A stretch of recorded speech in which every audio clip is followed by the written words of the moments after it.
Good evening and welcome to the July 10th, 2024 regular board meeting. We have 7 board members present. The first item on the agenda is item 1B, election of board president for 2024-2025. Every year in July, we are asked to nominate and vote on new board leadership, and this year is no different. And so are there any nominations or is there any interest among the board to be the president? I nominate Lillian Lingenfelter as president. Second. We have a motion and a second. Please cast your vote.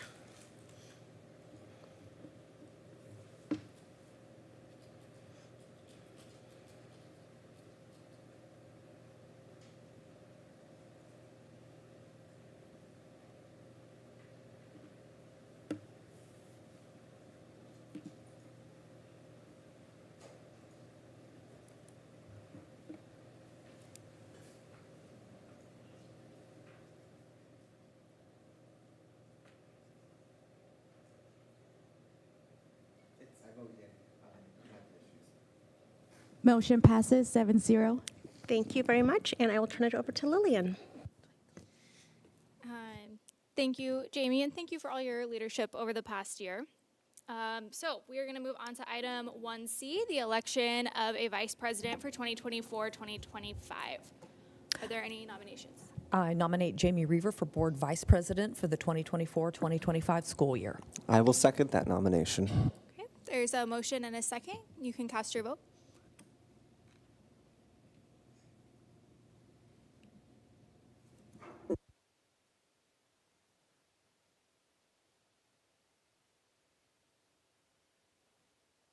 Motion passes 7-0.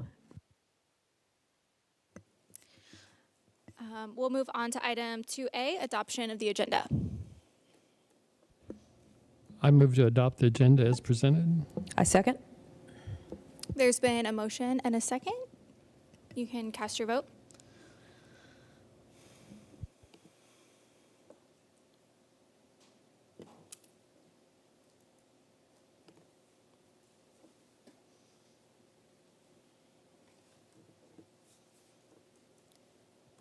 Motion passes 7-0. Item 3A is public comment. Were there any public comments this evening? No public comments tonight. As a reminder, anyone wishing to provide public comments should complete the request to submit comments form. This form will need to be completed by 1 p.m. on Wednesday, the day of the board meeting. We'll move on to the consent agenda. The items listed on the consent agenda are considered by the Board of Education to be routine business items. Approval of the items may be made in a single motion, second and majority vote with no separate discussion of any items listed. Should a member of the board desire to discuss any item at his or her request, it will be removed from the consent agenda and considered separately. What are the wishes of the board? I move to approve the consent agenda as submitted. I second. There's been a motion and a second.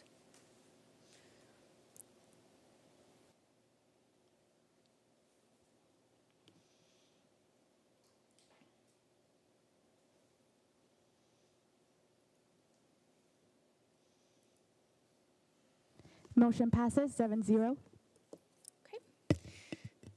Item 6A is our construction update from McCowan Gordon. Mr. Eric Wolsey is here from McCown Gordon to present an update on Waymill and White, our last project. Good evening. It's getting a little warm out there. I think we've been spoiled for the better part of the summer, so hopefully everybody's staying hydrated this week and next week. But really, brief update. Things are tracking very well, tracking right on schedule. So those are good things with everything that has transpired at William Allen White with the summer renovations and our final push here the next about 3 to 4 weeks before we start getting staff and faculty back on site as well as students. So if you want to go to the next slide. So probably since I've done this update, a little more closer to 40 to 45% complete now with all the work over at William Allen White. But really all these pictures are of the renovation areas, so all the finished spaces are coming together nicely. We're finishing up ceiling tile this week. Flooring will finish up probably sometime next week. You see the majority of the floor is actually done in those pictures. So what you're looking at there in the upper left-hand corner is one of the kindergarten rooms that was renovated. We enlarged the restroom to make it more ADA accessible, and then added, new flooring, new ceiling, casework. Still have some casework to install in there. The top middle picture, is the lounge area. So that's where we raised up that floor. If you remember, if you've been in that building a while, you used to step down and then you'd be roughly 6 inches below kind of the main corridor elevation. So that all got raised up to the same elevation, so there's no more step down. New paint, new floor, new ceilings in that area. And then the right top picture is actually an old kindergarten room that is now the new media center. So that room is almost all put back together as well. And then the lower left corner is just another view of that new media center. So you've got all that nice natural daylight coming in there. And then that bottom right picture is going to be the new office area, new admin area. So if you remember, we took over a classroom, enlarged that overall office because it was rather small, similar to some of the other schools that we've done that in. But right there, you see the new kind of reception desk, nice curve area, and then walk back into offices, the nurse rooms, conference rooms, and then a larger break room back in there. Some other things that are going on in the renovation area is, so Kansas Gas will be on site next week to upgrade the meter size and increase the size of the meter. Once that's complete, we'll actually have the RTU manufacturer on site middle of next week to do a factory startup on all the new RTUs that we have set to date. The HVAC system actually in the corridors that we added, all the existing corridors, that is up and operational. So that's a big change you'll notice when you walk in that building, is now you'll have heating and cooling in those corridors, which is very nice. The fire marshal walk is scheduled for the end of the month, so we'll do a final walk and hopefully get fire marshal's blessing to turn everything over to you all. And then punch list is scheduled also for the end of the month on all the renovation areas. So really wanted to focus on the renovation areas because that's our big push right now to get that turned back over before school starts. But on the new addition, so today we actually placed the slab on deck at the storm shelter and then finished placing the sidewalk out front where we did the new parking. You get a sidewalk. So we'll get the exterior cleaned up on the west side, get the dirt pile removed, spread some topsoil around that new sidewalk. And then the majority of the exterior framing is actually almost complete on the band or the music and kitchen area. So they should be close to finishing that by the end of the week, maybe first part of next. And then really the exterior sheathing will start probably late next week. So things are progressing really, really well. That's a lot of information to grasp in a short time. Any questions? So the things that are extended into next year, is that mainly the new storm shelter area then? Yep. Yeah. So the things that will carry into next year, we're pushing to hopefully get the majority of that close to being done by the time spring break. So one of our goals is hopefully by the time spring break comes, we can get moved in there and then get that turned over to you all. But yeah, so the kitchen, music, and then the multi-purpose room that will carry into next year. And then those alternates that were approved a while back for the additional roofing on the low roofs and another RTU that will take place next summer as well. So we don't disturb any of the activities that are going on during the school year. So yeah, you bet. Any other questions? No? Okay. Thanks, All right. Eric. Yeah, you bet. Thanks. Okay, item 6B is the first reading for the staff handbooks for preschool, elementary, the middle school, the high school, and Flint Hills Learning Center for the next year. Okay, well, we have a number of handbooks tonight, and so Mr. Jared Giffen, Director of Human Resources, will present each of those handbooks. And with us for the first one is Ms. Allie Waddle, Assistant Principal at Emporia Middle School, and Cheryl Leeds, Assistant Principal at Emporia High School. Good evening. There is a lot here, as you can see, and have probably read through. We'll try to give you as short a version of this as we can. A lot of these changes that you'll see are pretty immaterial. If there are some larger ones, I'll be sure to hit those. But throughout each of the handbooks that we speak about, we did change, obviously, the school year. There were some references in several where there was capitalization, and I know there's several other things that we need to get to, but references to different titles like superintendent, the Board of Education. We tried to make sure in each of the handbooks we went through and capitalized those. We may have to do a few more between now and the final read, but we made an effort to do that. Any reference to certified that was still left over, we tried to change to licensed. And then obviously when we do something this large, when we strike through or add new sections, it's going to mess with the page numbering in the table of contents. So we'll go back and reformat that once everything's approved and we accept all of those changes. It'll be a lot easier to handle at that point. There are some highlighted items on this first list of the elementary changes. Those changes are ones that are similar in all of the staff handbooks that are presented tonight. I'll hit those real quickly and then just the one change that elementary is proposing. We did add some language on retention that matches what was added to the student handbooks. We added some information about emergency safety interventions, some of the same language that was used in the student handbooks, about seclusion and about areas of purposeful isolation. Last year, the student survey information and requirements came out after the student handbooks were approved, and we didn't get that in there, so we wanted to make sure to include that in the staff handbooks this year. Staff online activities, any references to School Messenger, we changed to Parent Square, obviously, because that's our new platform. But we wanted to make it clear that the staff is to use Parent Square for their communications with parents and ultimately groups of students. I know that thing's got a lot of capabilities that we don't know about yet, but we will learn and use that to as much of the capability as we can. But we would prefer them not, coaches or teachers or anyone not texting directly with students. There's just too many things that can go wrong there. So we just want to make it clear that Parent Square is our primary communication source. And then page 36 in the elementary handbook, we covered this when the student handbooks were brought about observations of students in our schools. And really those should be only for IEP or IEE, individual education evaluation purposes. The only other one elementary had was on page 12. We had references to literacy first as our instructional model, but really we use a lot of different things. So we just took out references to literacy first in that elementary handbook. So before I turn it over to Ms. Waddle in the middle school, are there any questions about elementary or all of these changes that are common? Just so I understand IEP, but when it's independent education evaluation, what situations is that used for? Yeah, sometimes there'll be an outside entity that will come in and want to do an independent education evaluation of a student. It's really a team decision. Dr. Harder, I think, has some information as well. Yeah. Go ahead. So that's we just don't let anybody just come in. If there's a request from a parent for an IEE, then we provide a list of approved evaluators, and then give the parent an opportunity to make that decision. And then the school has to agree. So there has to be a consensus on the IEE. But it's a process, and there's some parameters with that as well. I have a question regarding Parent Square, and you referenced, not texting, which of course I think we should not do at all.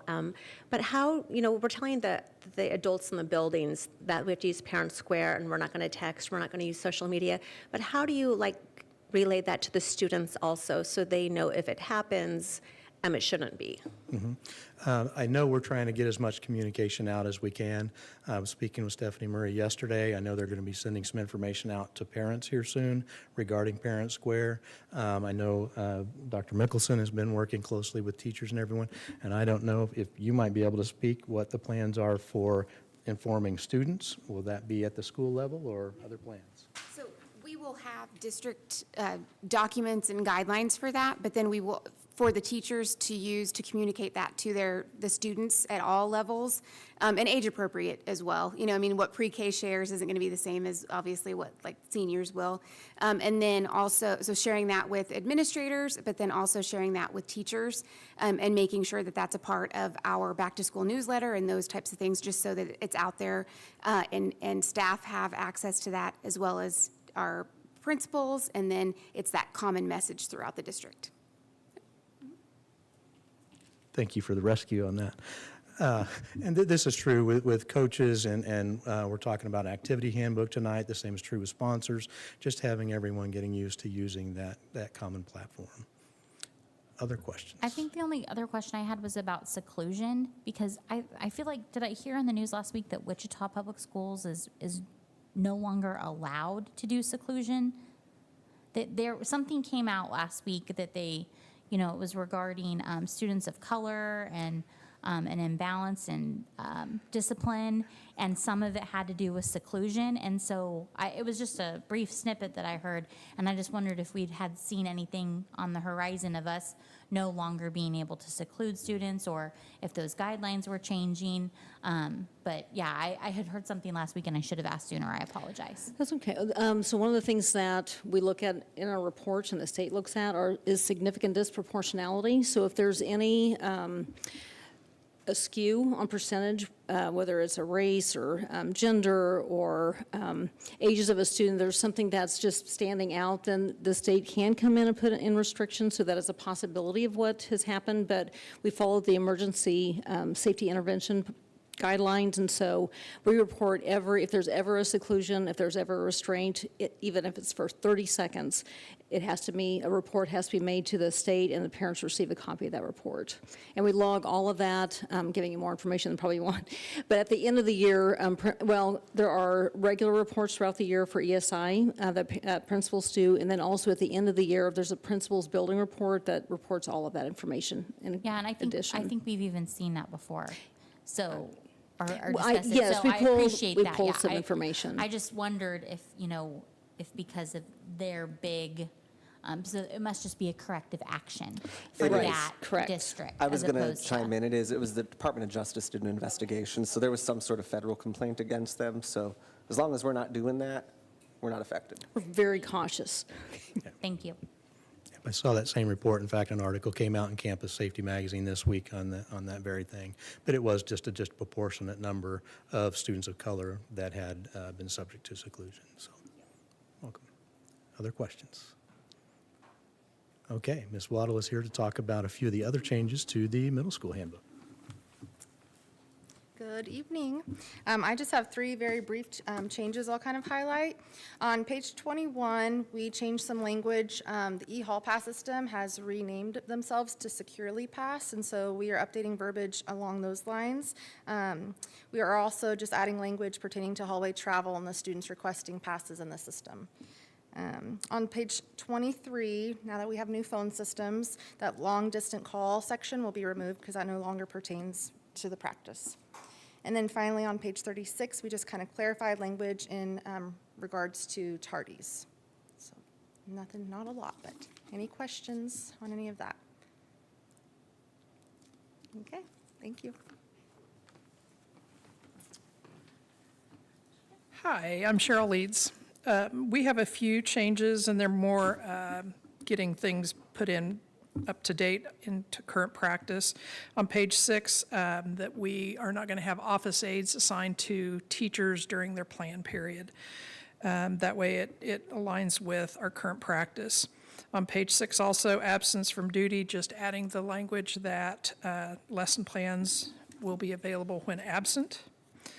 On page 17, as Ms. Waddle said, the section to the long-distance calls was removed because that's no longer part of our practice with the new phone system. Page 20, the library scheduling policy, we added in the electronic pass as a mode of sending students to the library. That was just cleaning things up. On page 24, schedule, there was a schedule change as to when the office itself was open and when the building was open. to align with when staff is on duty. We had students that were there because the building said it opened at 6:30 and we didn't have staff there. So the office and building are open from 7 to 4. On page 25, attendance and tardies, we changed the language to match what is in the student handbook and reflect the current practice. On page 28, the hall supervision added in the expectation that we greet students at the door using our CKH practices. And then on page 29, we just removed the handbook because we don't have planners, so it's electronically available. Are there any other questions about handbooks? Okay, great, thank you. And then we'll go on to 6C, the athletic handbook updates and our new activities handbook, and this is also a first reading for these handbooks. Okay, Ms. Leeds, I think, is going to cover some of the things as far as the athletic handbook, and then I'll speak to the activities handbook that we've presented to you. Ms. Leeds, take it away. Okay, the table of contents and the page numbers and the overall formatting will be corrected once the final changes have been made. The suggested changes that we're making is on page 10 through 11. The new 5-year calendar was added from Keisha. Page 37, we added a statement that that is consistent with the EHS student handbook, noting that when a student or athlete is suspended from school or out of school for any reason, they will not be allowed to participate in school functions during the suspension period. That's just aligning everything up. Page 50 through 58, we included the concussions protocol and language were updated with the most recent version posted by Keisha. So that's just adding in.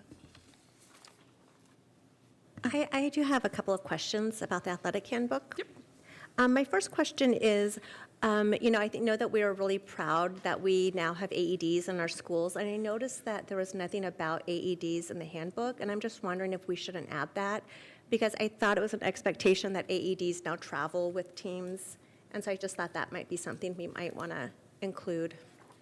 Okay. And the second one is on page 14, practice and practice times. And I noticed that 5B, it says practice teams should always be a reasonable length. And I was just wondering, what is a reasonable length? Who makes that decision? Is there guidance about what a reasonable length is? Because I could say a 4-hour practice is reasonable, but someone else could say 1 hour is reasonable. So I don't know if we wanted to put some language in there. I will take that to Mr. Welch, and I'll have him get back with you. Thank you. Sorry to put you on the spot since you're not Bo Welch, but. I'm just here representing. I can answer that briefly. I do know Keisha has some very specific guidelines, particularly when they start back to school and a lot of the sports are outside in the heat and humidity. I mean, they specify kind of lengths of time that they would suggest. 4-hour practices, I think, would really be frowned upon. I know day before game day is typically a much lighter practice, so I think it kind of depends on the situation. If 2-a-days are going on, there are specific parameters there. There has to be a length of time in between. So there are a lot of Keisha guidelines that will govern that. But if we need to add some other things in there, we Yeah, certainly and I did not mean to imply that we have 4-hour practices. That has never been reported to me. I want to clarify, but I was just thinking some language could be helpful. Okay. And I did hear from parents this year where it was said practice was going to be from this time to this time, and it consistently went over, and it went over considerably. So I think that's kind of and then if the parent said, hey, you said it was going to be over, and said something, the players were being punished with losing playing time and having things said to them in front of the other team members. And again, that's just a behavioral issue, and I don't know how much that can be addressed in writing. But the other thing, and I don't know, Cheryl, if you can point me to it, I need to probably just do a word search, but the issue of players not being allowed to go to the home of a coach, is that in here? Is it in there? I'm going to keep scrolling because It's in the code. Yeah, that was added in a couple of years ago, just as. okay, out of that's what I caution. thought. I'll keep scrolling, but see and if I can then does Does it say what happens if that is violated? I mean, is that codified in terms of, or is that just left up to the discretion of the athletic director? Yeah, I think the administration would deal with that. I mean, if a student's just dropping off a pair of shoes No, or something yeah. like that, but if it's for, Going for yeah, dinner or that kind of thing, Yeah. Jen, if you go to page 14, it goes into 14, and then the very top of 15, 5G, coaches should refrain from having team meetings at their There we go. residence unless prior permission is given by the principal or athletic director. I think that's one Okay. spot that addresses it. Glad it's in there, just hope there's something that we can do, because it has been violated as recently as this past school year. And so it would be nice to have something, again, that's codified and followed when that's broken, because again, we tend to hear from parents like, hey, why is this happening? And we may not be privy to what's going on there. and I think some of it is just an awareness to the administrators, because we can't address things that we don't know about. So Right. if it is something that is an issue, we would certainly want to know about it to address it. Yep. Just a real minor tweak on page 7, athletic directors, but the Junction City one, doesn't have that after their name, but just extremely minor.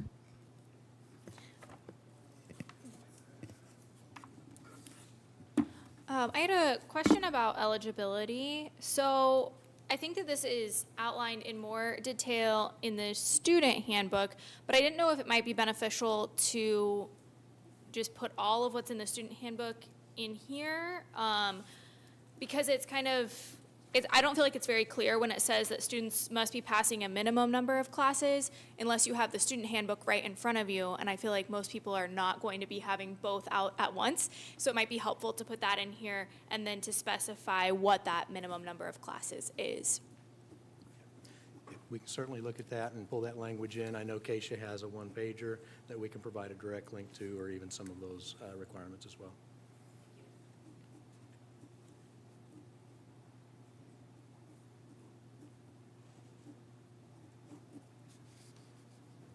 Are there other questions about the athletic handbook, or are you all ready to do the new activities handbook? Okay. Okay.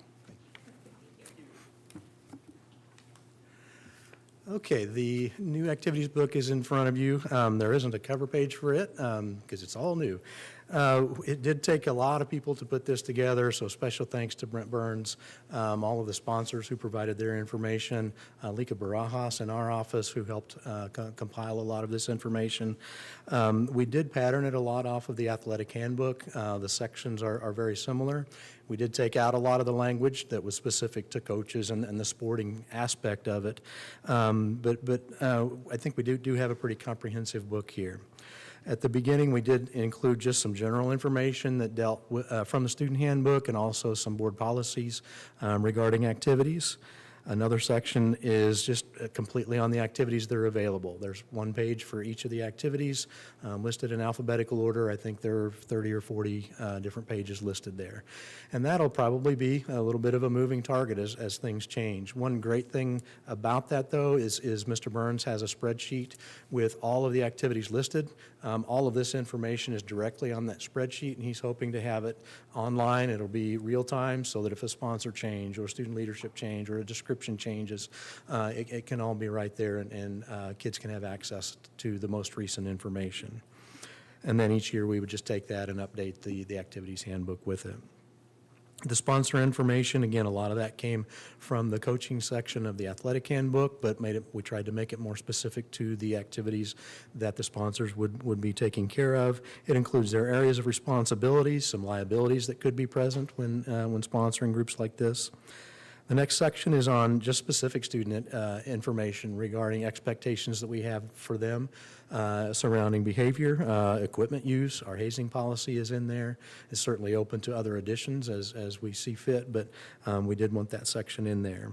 And then the last section is health and safety. We originally left that off of the handbook, but as we got to thinking about activities like cheer and dance, those things that are outside and subject to heat and humidity or the possibility of a concussion, we wanted to make sure that those protocols from Keisha and the things from the athletic handbook, they're just directly copied over, were there for our sponsors to follow. Because I really liked that you included that. I was really happy about that.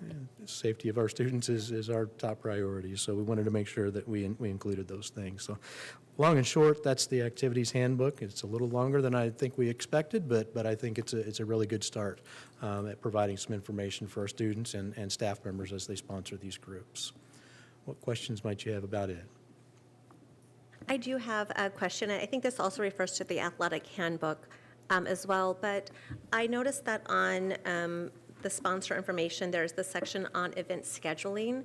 I think that it might need to go like one step further and remind folks the responsibility to make sure items are on the district calendar, and especially like the middle school or the high school calendar. I think athletics gets on the calendar pretty easily, but I think sometimes I've heard and I've experienced that sometimes the activities don't always get on there. Okay, we can certainly make an effort to include that in there. Other thoughts or suggestions? I think cheer's missing soccer. Do they still cheer for soccer? I thought they still think cheered they for soccer. Might have been examining taking that out Okay. because other It schools doesn't in the league. mention it. I just remember they don't. used to cheer for soccer. I know they like, did, as but- recently as like a year Right, or two ago. Right. I Yeah. know there was discussion Okay. about not because other league schools Okay. did not include that.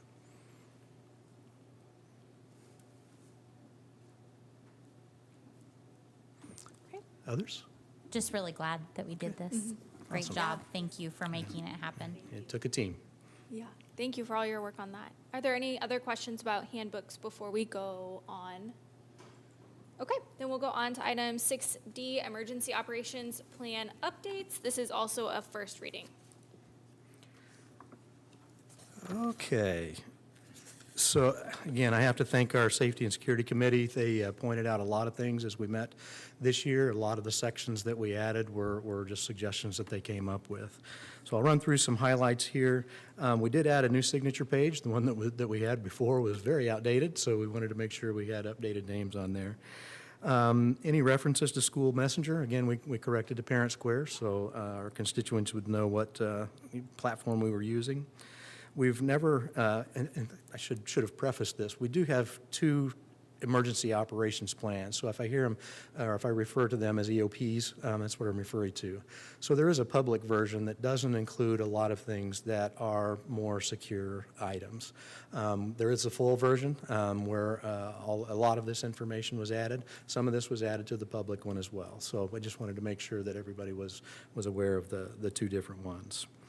In our full EOP, we've never had anything in there about incident command posts or locations in each of our buildings. So we just tried to identify those so our emergency partners who may be responding would know where to find teams if they were assembling. We've never had lockdown information in our EOP, which is a surprise, and so we made sure to add level 1, 2, and 3 and what those mean. We added language about multiple casualty triage, so when nurses, if there were an event, were having to assess things, they could go through and help identify and prioritize the injuries that they would need to take care of. Looking up above, I think that might be the public version that we have up there. The full version may not be available to everyone.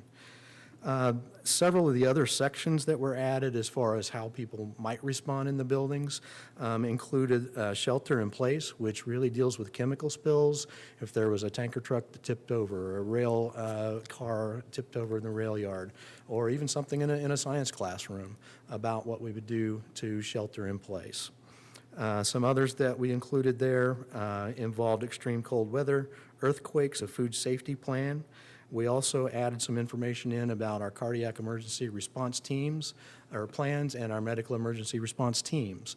There's a template in there that all of the buildings use to identify who's on their teams, who is trained in first aid and CPR, but this is just the template, but all of the buildings have a plan like that to identify those people, and then their responsibilities should they have to be called to any type of emergency situation.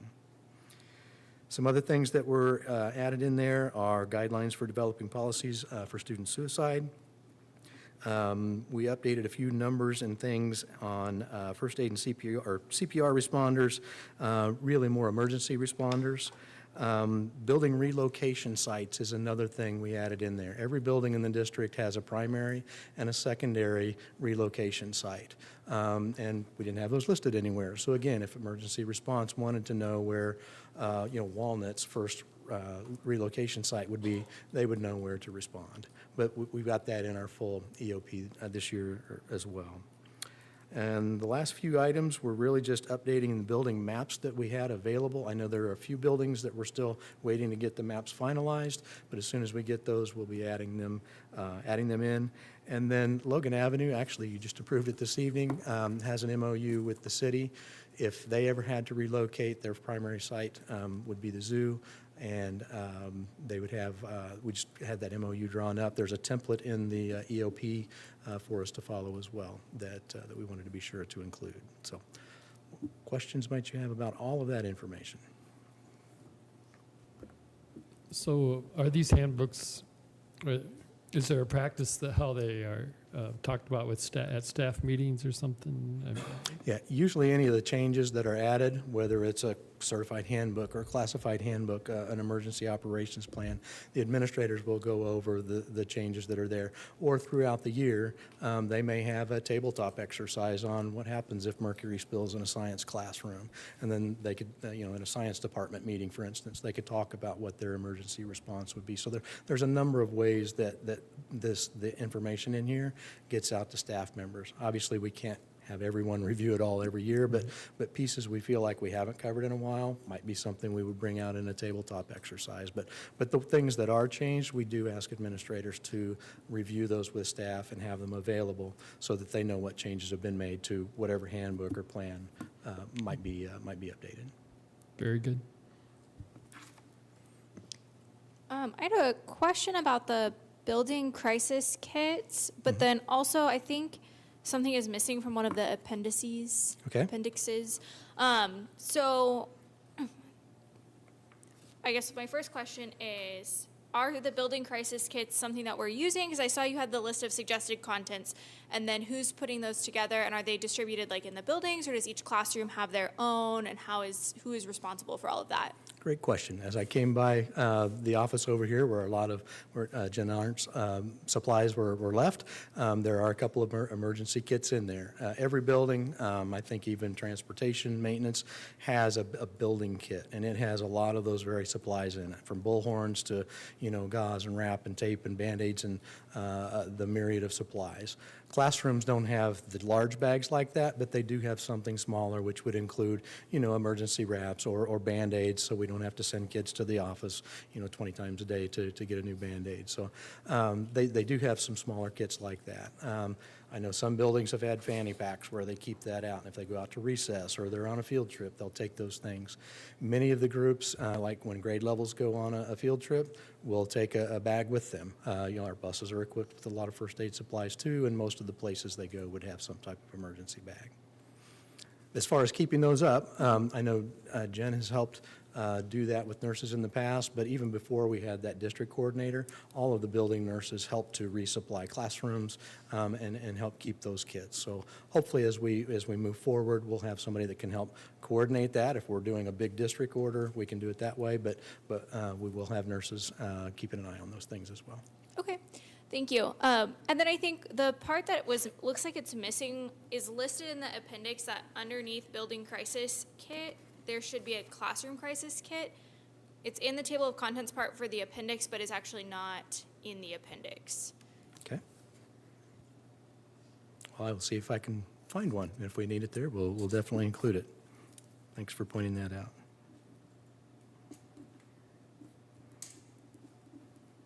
Are there other questions about the EOP?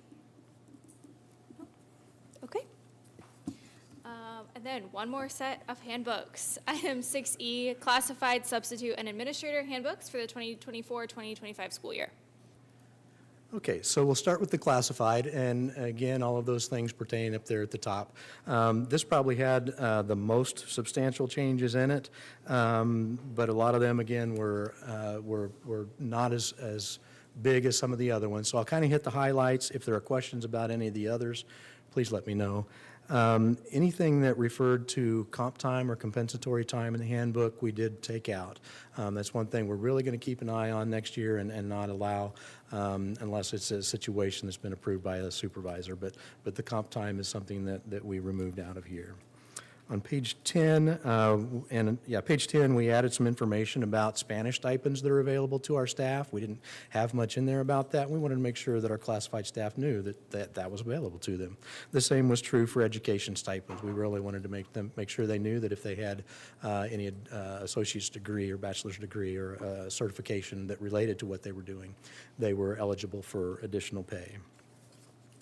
On page 12, we're starting a new clocking in and out system with all of our classified staff next year. This past year, we piloted it with several groups, but next year we just wanted to add some language in about, the clocking in and clocking out piece.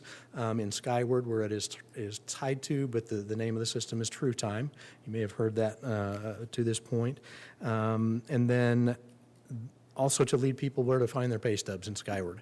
So we just added some language in there. That's kind of an important piece. On page 12 and 13, we wanted to clarify some things and add some things in about employee discipline, should we ever have to do that, about placing things in files if they're a reprimand, and those types of things, but then just clarify some other language that we've run into this year that we want to just make sure that we spelled out a little bit better. Page 16 and 17, there were a few additional paid holidays, and thank you, by the way. And so we wanted to make sure that those were in for our 12-month employees and those who qualified for those.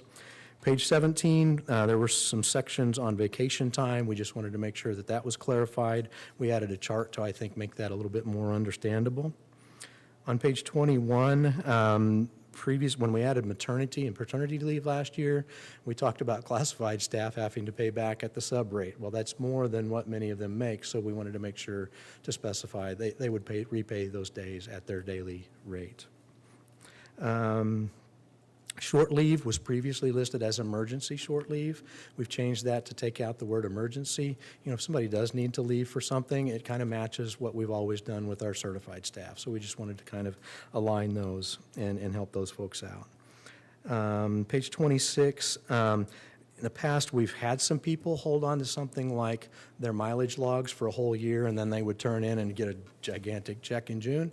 We just wanted to make sure that they knew those need to be turned in a timely manner, so it helps with our budgeting process and to see exactly what we're paying out for mileage. So I know I skipped several things in there, but a lot of those were just changes to match practice and material changes. So what questions might you have about the classified handbook?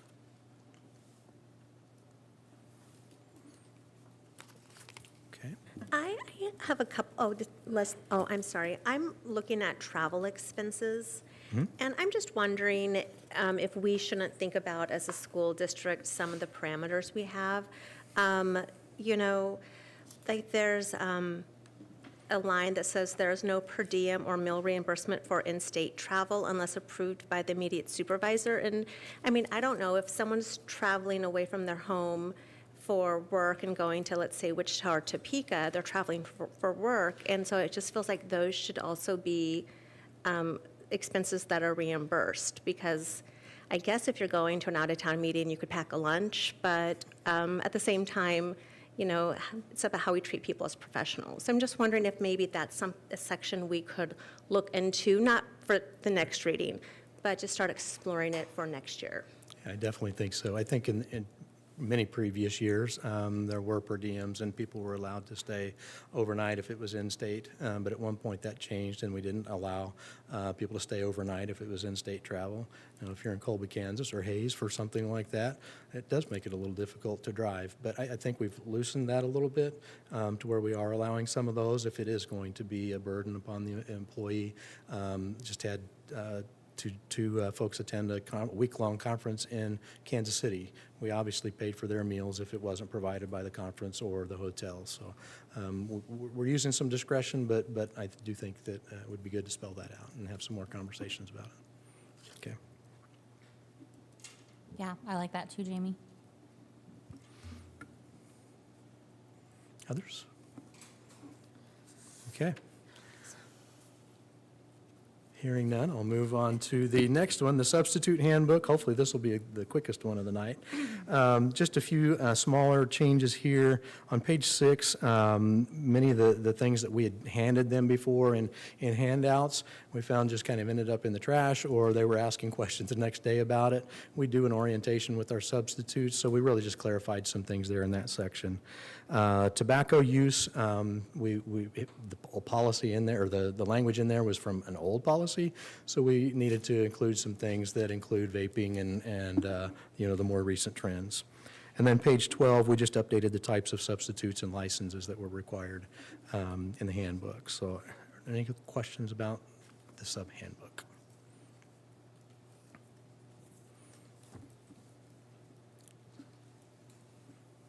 Practice wait time. All right, we'll move right on to the administrator one. Leslie, did you have a question?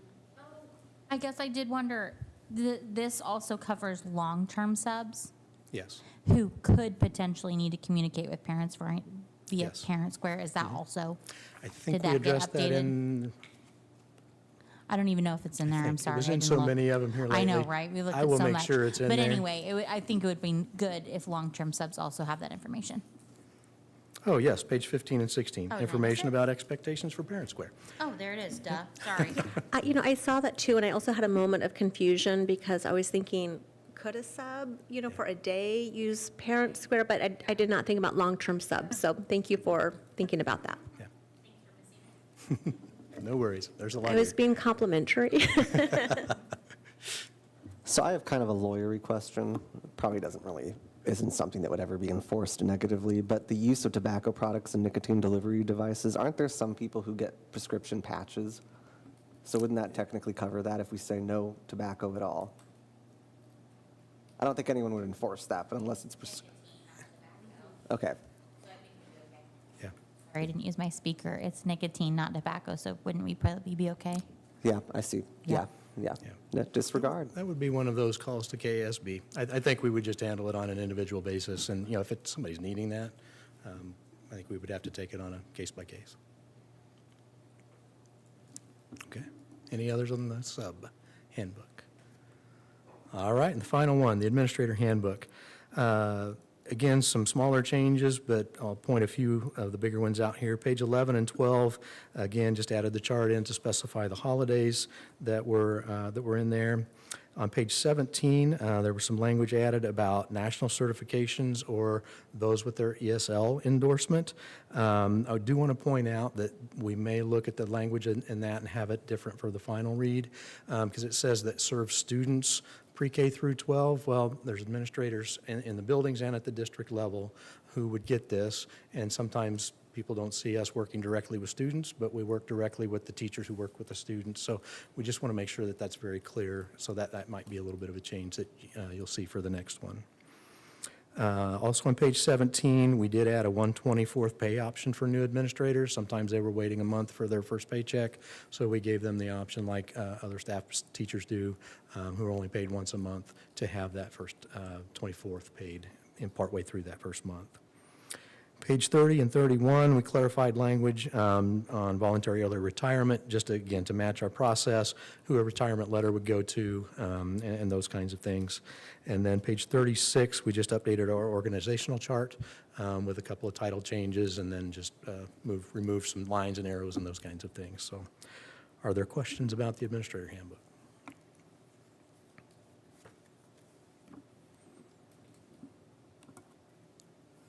Well, there's no questions. Thank you for all your work on this. All right, thank you. Okay, that brings us to item 7A, the summer 2024 vertical alignment. Okay, we have both Mrs. Judy Stanley, Assistant Superintendent of Teaching, Learning, and Student Services, and Dr. Erica Mickelson, Director of Teaching and Learning, to present about our vertical alignment this summer. Yes, good evening. We would like to highlight some of the amazing work that's happened this summer. We've had teachers in this building pretty much every week in the month of June, so if you see a teacher, thank them for all the work they've done this summer. Our vertical alignment is a practice that we've used in the Emporia School District for many, many years. In the summer of 2022, we started to reorganize that structure so that it would include a more focused and scheduled time for those vertical conversations. Vertical alignment allows our pre-K through 12 teachers to review the curriculum, the instructional strategies, in order to create that cohesive and seamless educational experience for our students. You're going to see on the presentation pictures of our teachers actually in action this summer. Some of the pictures are them in that vertical conversation, like this. Go back to the other page, please. Like this one is second to third grade. So this is second grade teachers meeting with third grade. And then you'll see some that just say it's a PLC, because we also include time for them to work together to make those adjustments that are needed. And then one of the things that we like to discuss or work on during that time is really those transitions from grade level to grade level. So you can see that is really important to create that clear and consistent message and that clear and consistent work moving from each phase, whether you're talking preschool, elementary, secondary, or really those gaps from first grade to second grade or third to fourth. So when we look at that, we are looking at reducing the redundancies from grade level to grade level, and then making sure that we don't have any gaps where that real work needs to happen and where we need to fill those holes. And then we also want to just enhance that overall academic focus for each grade level, and then all grade levels across our district. And here you can see a picture of, like Mrs. Stanley had talked about, this is a math PLC. So this is for EHS and at the math level. So you can see that the group working there focused on those math conversations. And then one of the things that we like to talk about as well is why. Why do we do this and why is this important? We really want to make sure, again, we have that consistency of learning across our entire district. And then that it creates that smoother transition. I, as an early childhood teacher, I would have loved having this, because I very rarely got to talk to preschool teachers, and this would have helped having that just conversation of, okay, I know how they come to me, but what do you work on before they get to me?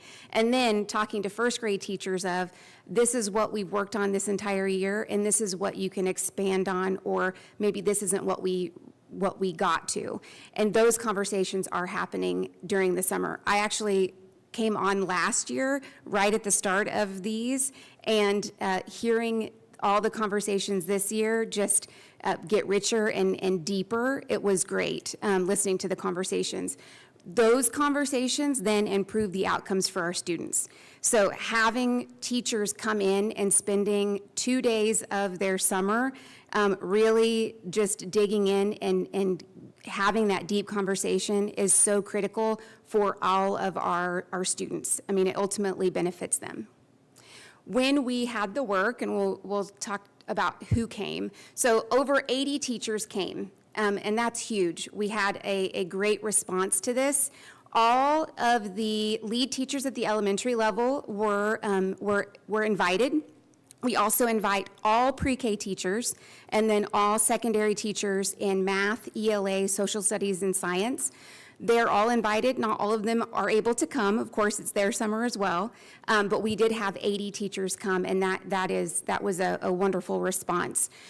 You will see that we did have some areas that didn't have as many representatives, so not everybody stayed for the entire 2 days. It's hard to have a collaborative conversation with just one teacher, so we really tried to partner them up on that first day, and then really decided, okay, what do you need to help in your department, or what are some conversations we can have with you, and then of course let them go when their time was, or when they did all they could do during that collaboration time.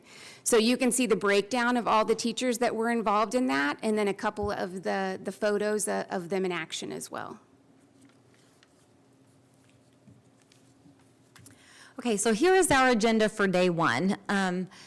We started off all over this building at 8 o'clock in the morning. So we separated by pre-K through 2 in one room, 3rd through 5th grade was in one room. We had secondary math and science in a room, and secondary ELA and social studies in a room. Each one of those groups had their own separate agendas where they could take notes. It's really important to take notes when they were having those vertical conversations so they knew what to go back and make adjustments to. They started in team collaboration, so this would be their PLC time. And during that time, they were to identify standards that maybe they didn't get to. We are still into resources that are fairly new. Math is in its second year, and ELA, we just finished our first year.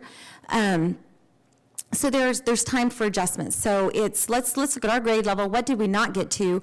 What did the students, what were they most successful with that the next grade level needs to know? Don't spend a lot of time on this. And what are some areas that we need to talk to the previous grade level about because we need them to work on this because kids came in not prepared. They also looked at key strategies and vocabulary at their grade level to make sure that that's consistent among the teams. For example, in looking at money, one grade level, they're expected to be able to count it, but there was no teaching of identifying the coins yet. So having to supplement and figure out where that belongs. After they did all that discussion, identified what they were going to have their conversation about with their other grade levels, then they designed the agenda for the next day. This is really about what they need in order for them to make the best use out of their time. Then we took a break and we did round one of vertical conversations. So this is how the setup was. The 3-year-old teachers met with 4-year-old teachers, kindergarten met with first, and so on, and it went up. Because 12th grade had no one to work with, because 11th grade was busy, they had some time to design it around what they needed for their classes. So they had a little bit of extra time. And then we broke into, after lunch, the second round of vertical conversations. So now the 4-year-old classrooms met with the kindergarten, and first grade met with second grade. So every grade level met with the grade level prior and the grade level after them, with the goal of closing those gaps. This is an ongoing process. You would think that if we're doing vertical alignment, once we've done it, we don't need to do it again. But if you think about if we start, when, not if, when we begin closing those gaps and children start succeeding and standards are being mastered, well, if we've got a group coming up, and we do, our primary kids, their foundational skills are rocking. If that's happening, then we know those gaps are getting closed. They're getting closed. So second grade won't be able to start where second grade did with the next group. Or sometimes it does happen when you have a grade level where kids do struggle more. And so maybe it's more important to talk about the gaps because that grade level couldn't move as quickly. And then we just ended the day with them finalizing their agenda for the next day. Everybody came back the next day and they worked really hard. They adjusted their curriculum guides. Some started working on unit planning. Elementary began the lead teachers planned for their district PLC so that they could present all this information to their colleagues. And then on the next 2 slides, you'll just see more pictures of our vertical groups working together. What questions do you have for us? Are there any questions? I love this idea, this vertical alignment, and my first thought was I think we have around 400 certified teachers, and that we have roughly 80. So is there a way that we can target those teachers that didn't get to do vertical alignment, so we make sure all the teachers are part of that process? So that we pay the teachers their professional rate, so we couldn't obviously pay everybody to come in the 2 days, and it also gets too big. We have 15 grade level teachers.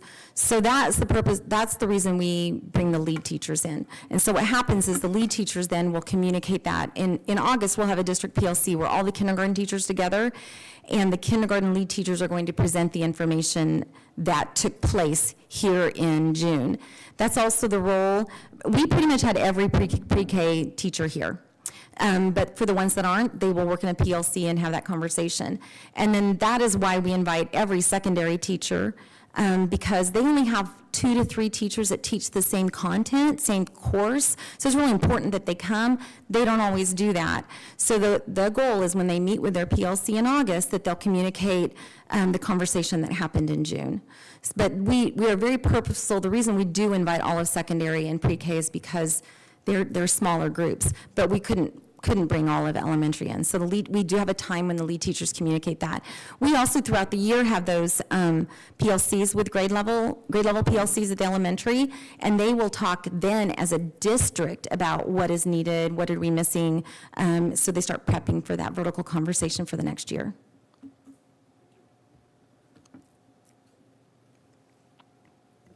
Are there any other questions?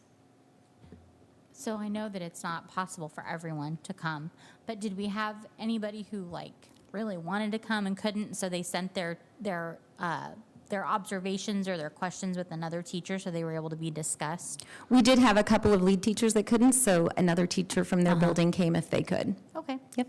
Nice. Thank you. Yep. Okay. We'll move on to item 8A, board reports. Leslie? Yes, we met on Monday. We had our board retreat, and it was my first meeting as board president. We talked about our new maintenance building that's being built out there. That'll be a really nice addition to that campus footprint and be really nice for the maintenance team out there.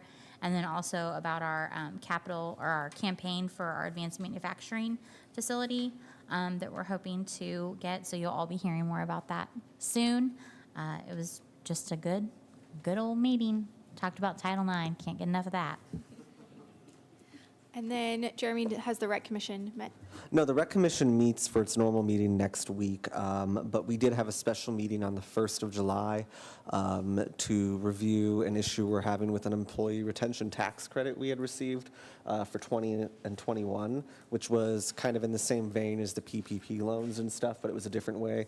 And the short of it is the Rec Commission applied for it, and it doesn't look like we should have ever applied for that or ever been eligible, and we received very poor advice. So we're fixing that. And then we passed also at that meeting the MOU we did to the steering committee resolution because the architecture and engineering firms, I believe the steering committee chose, were higher than the $200,000 the Rec Commission had put forward for that part of the project. So we raised that to give basically the city manager authority to spend up to $250K if they had to. So that was it.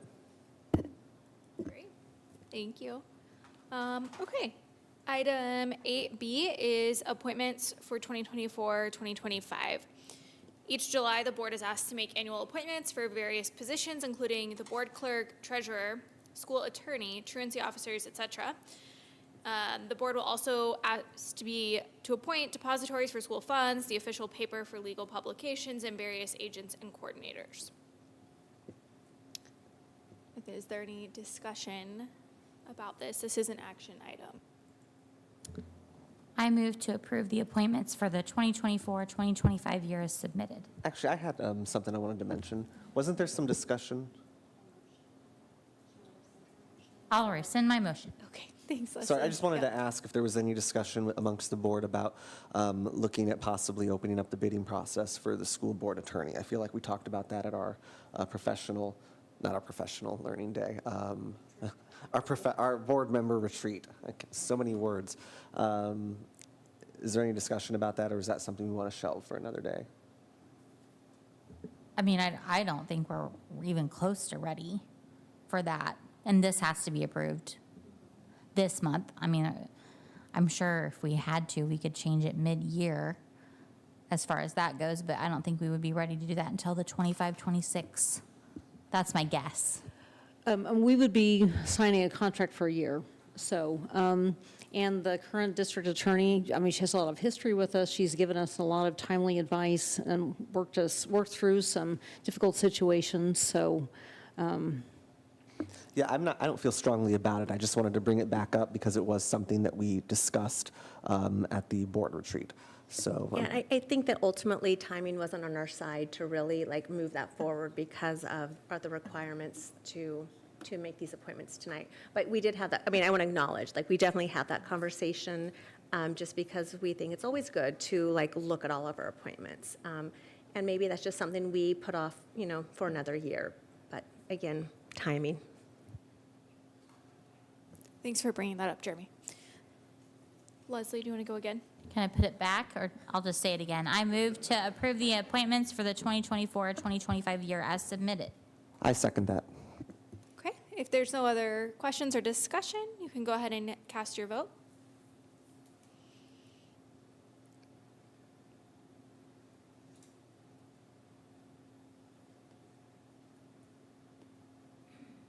Motion passes 7-0.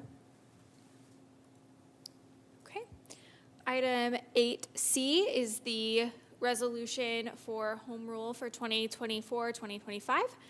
This is an annual resolution that the board is asked to approve. Without the home rule resolution, boards are limited to the authority provided in the statutes. The home rule resolution allows boards to make local decisions for anything not forbidden by statute.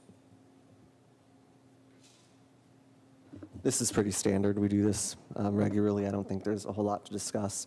I move to approve Resolution 2024-10, home rule for the 24-25 year is submitted.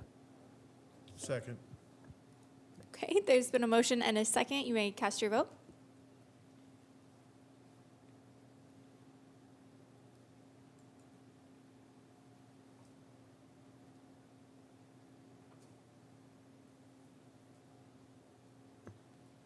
Motion passes 7-0. Item 8D is the Resolution 2024-11, Generally Accepted Accounting Principles Waiver. School districts do not need to send in waivers for Generally Accepted Accounting Principles, GAAP. However, the governing body must pass a resolution to be exempt from the GAAP requirements. Our auditor recommends that we do not use GAAP. This is also something that we do regularly. I move to approve Resolution 2024-11, General Accepted Accounting Principles, GAAP waiver for 2024-2025 as submitted. Second. Okay, there's been a motion and a second. You may cast your vote.